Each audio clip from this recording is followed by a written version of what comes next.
యాడికి పోతుండవమ్మా? స్కూల్ కి నాన్న. ఈ రోజు ఈ స్కూల్ కు పోవద్దని మీ అమ్మ చెప్పలేదా? చెప్పలేదు. ఎందుకు వెళ్ళకూడదు నాన్న? మల్లమ్మ, దీనికి 1000 సార్లు చెప్పిన గుర్తుండి సావదు. ఒసే మతిమరు మల్లమ్మ, ఎక్కడున్నావే? ఏందయ్యా పెన మీద పోసిన ఉప్పులాక గట్ల రంతు చేస్తుండవు? గిట్ల రద్దు చేయకపోతే నీ మొగునున్న ఈ విషయం కూడా మర్చిపోతావు. గుర్తు చేసినావు కదా, గిట్ల పనులన్నీ గట్లనే ఉన్నాయి. ఒసే మల్లమ్మ, కొంచెం ఆగు. ఏందయ్యా నసబెట్టి సంపుతుండవు? ఏం కావాలి? ఈ రోజు దేవక్కి పూల్ పనులని చెప్పలేదా? నాకు పూల్ పనులేంటి నాన్న విచిత్రంగా? పూల్ పండ్లు నీకు కాకపోతే నాకు పెట్టిస్తాడా? పుస్తకాలు లోపల పెట్టి ముందు సీర కట్టుకోపా. నువ్వు కూడా అలా మాట్లాడతావేంటమ్మా? 2 నెలల్లో 10వ తరగతి పరీక్షలున్నాయి. అయినా నేను బాగా చదువుకొని కలెక్టర్ అవ్వాలి. నేను ఇప్పుడే పెళ్లి చేసుకోనమ్మా.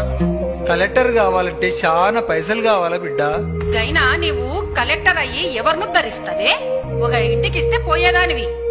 నీకు పెట్టే పైసలు మీ అన్నకు పెడితే వాడు ఉద్యోగం చేసి మమ్మల్ని అందరినీ సాక్తాడు. చదివింది చాలు గాని ఇక మంజయ్. అదేంటమ్మా, ఇద్దరం మీ కడుపున పుట్టిన పిల్లలమే కదా. ఇద్దరిని అన్ని విషయాల్లో సమానంగా చూడకపోయినా కనీసం చదువు విషయంలో అయినా చూడండమ్మా. నేను బాగా చదువుకొని కలెక్టర్ కావాలని ఆశగా ఉందమ్మా. దయచేసి కాదనకండి. ఆడపిల్లంటే భారం కాదు, బంగారం అని నిరూపిస్తానమ్మా. చూడు బిడ్డ, నీవు 10 పాస్ అయితే పెళ్లి చేసుకోడంట నీ బావ గోపన్న. ఇంతకంటే పెద్దగా చదివితే నిన్నెవడు చేసుకుంటాడు బిడ్డ? లచ్చల కట్నం ఎక్కడినుంచి తేవాలా? గాళ్ళకి ఆస్తి మస్తుగున్నది బిడ్డ. నా మాట విని చదువు మాని బావను పెళ్లి చేసుకో. అయ్యో నాన్న, మనిషికి తరగని ఆస్తి చదువేనని మా సార్ వాళ్ళు చెప్పారు. చదువు అనే ఆస్తి ముందు ఏ ఆస్తి పనికిరాదు నాన్న. అయినా నన్ను 10 పాస్ కావద్దని చెప్పడానికి వాడేవాడు నాన్న?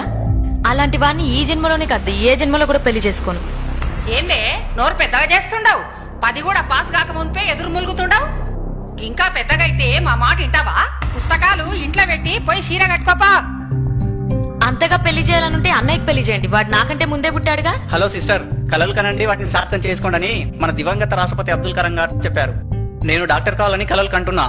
నన్ను పెళ్లి ఊబిలోకి లాగి నా కలల్ని కలలు చేయొద్దు. నీకొక్కడికే ఉందా కలలుగానే స్వేచ్ఛ? నాకు లేదా? అమ్మాయిలకి కలలుగానే స్వేచ్ఛ ఉందో లేదో నువ్వే ఆలోచించుకో సిస్టర్. ఒకవేళ ఉన్నా అమ్మనాలతోని సామరస్యంగా మాట్లాడుకొని పరిష్కరించుకో.